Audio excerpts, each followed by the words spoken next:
Bismillah wa salatu wa salam ala Rasulillah. Donner à Dieu, donner aux autres, donner à soi. Ce sont des leçons que nous aurons apprises à l'université du Ramadan. Ce mois considéré comme atelier de l'année nous forme à forger des personnalités altruistes et diffuseurs des énergies positives. Il suffit de constater la transformation des musulmans en ce mois béni de Ramadan, qui consacrent leur journée au jeûne et leur nuit dans la prière. Oui, Ramadan nous aurait apporté du tonus. Oui, Ramadan aura enseigné le savoir-vivre, le savoir-être et le savoir-faire. Un mois de formation pour 11 mois d'application. Il n'y a pas si longtemps, le Ramadan avait commencé et voilà que bientôt il va partir. Ce changement est plein d'enseignements pour le croyant. C'est la loi de la vie terrestre qui est aussi appelée à disparaître.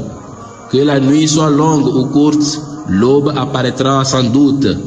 Et quelle que soit la vie d'une personne, la mort arrivera et l'entrée dans la tombe est sa destinée. Il est donc important de maintenir le cap après Ramadan.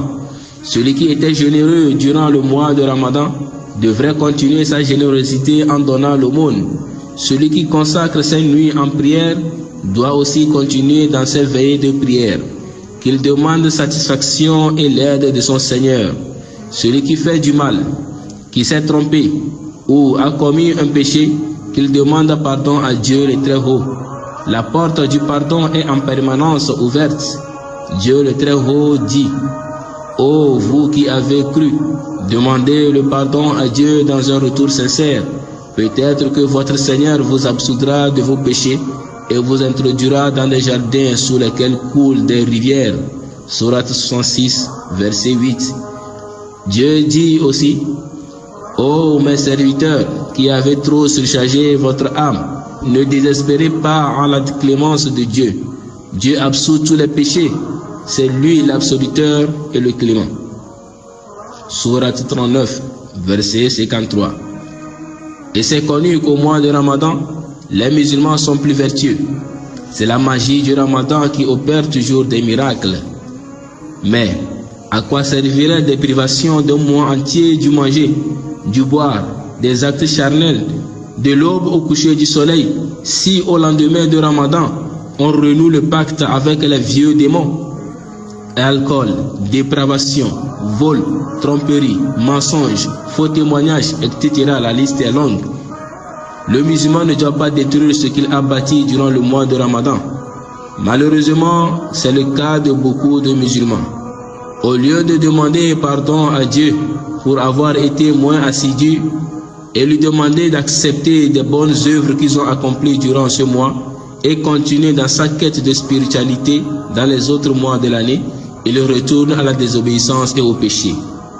Il persévère et fait un grand effort pour rattraper ce qu'il n'a pas pu faire au mois de Ramadan. Le Seigneur du mois de Ramadan est aussi le Seigneur des autres mois de l'année. Aussi, il faut que le musulman consomme dans le respect de ce qui est licite et s'éloigne de ce qui est illicite. Qu'il ne détruise pas ce qu'il a construit au mois de Ramadan. Celui qui s'est habitué à lire le Coran ou à l'écouter, qu'il continue à le faire. Celui qui veut voir la grandeur de Dieu le Très-Haut, qu'il lise le Coran et qu'il médite ses versets. Celui qui s'est habitué aux veillées de prière, qu'il continue cette action généreuse. Celui qui aime le prophète sallallahu alayhi wa sallam, qu'il l'exprime par ses bonnes actions. Celui qui s'est habitué à jeûner, qu'il continue à le faire en jeûnant les 6 jours de Shawwal, le mois qui suit immédiatement Ramadan. Les 3 jours de pleine lune, 13, 14, 15 de chaque mois. Le prophète sallallahu alayhi wa sallam a dit: celui qui jeûne Ramadan et le suit avec les 6 jours de Shawwal, c'est comme il a jeûné l'année entière. Hadith rapporté par Muslim.